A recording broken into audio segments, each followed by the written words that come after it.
Hey guys, welcome back to the second video in this series. If you're new here, I'm excited to introduce you to Langflow, an incredible low-code app builder designed for creating RAG and multi-agent AI applications. It's Python-based, and what's really cool is that it's agnostic to any model API or database, so you have complete flexibility when building. Now, Langflow recently organized an amazing hackathon specifically for Indian AI devs. There are 3 challenges, and alongside the chance to learn and upskill, there's a huge prize at stake. What makes this even better? It's completely free to participate, and Langflow is covering all API costs. Today, let's dive into Challenge 2, where things get really interesting. In this challenge, you're tasked with building a question-answering system based on a provided book, using RAG methodology. Sounds fun, right? The input would be a question related to the content of the book, while the output is the system generates an answer based on the book. There is a criteria about the required components. You have creative freedom here. Use any components you prefer, but your system must include a chat input, a single chat output, and the language evaluator component. That's crucial because the system will be evaluated on how accurately it answers questions. The evaluation process will use LangWatch and focus on the metric RAG's answer correctness. This ensures your system not only provides accurate responses, but does so in a way that aligns with the challenge goals. Let's take a look at the solution I've built. The flow I created is based on a multi-query RAG approach. The first component handles the file uploader, where the text from the uploaded file is chunked and then embedded using OpenAI's embedding API to create a vector database. For this challenge, the file we're uploading is an Indian food recipe book. I set the chunk size to 1000 and the chunk overlap to 200. The reason behind these specific values is that some of the sample answers are quite lengthy, so I wanted to ensure the system could handle larger chunks of text effectively. By the way, the OpenAI API key will be shared by the Langflow team in their Discord server, so make sure you check that out to get access. Now let's dive into the main flow.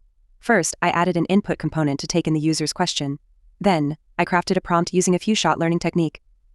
This prompt includes a detailed persona where the task is to break down the given question, identify the key elements, and then generate 3 individual questions, each focusing on different key aspects of the original question.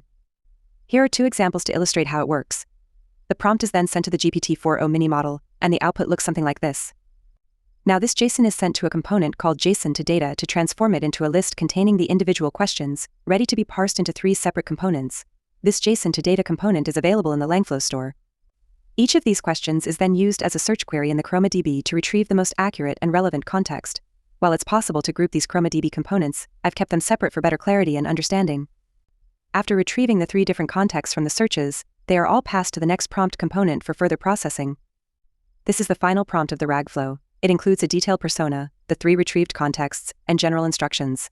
I've also outlined 3 different question types, each with specific instructions, along with an example of a question-answer pair for each type. I categorized the sample questions provided, which helps the LLM follow the right set of instructions based on the question type. The reference question-answer pairs are allowed because they were taken from the sample CSV file, and Tiago from the Langflow team confirmed this during the livestream.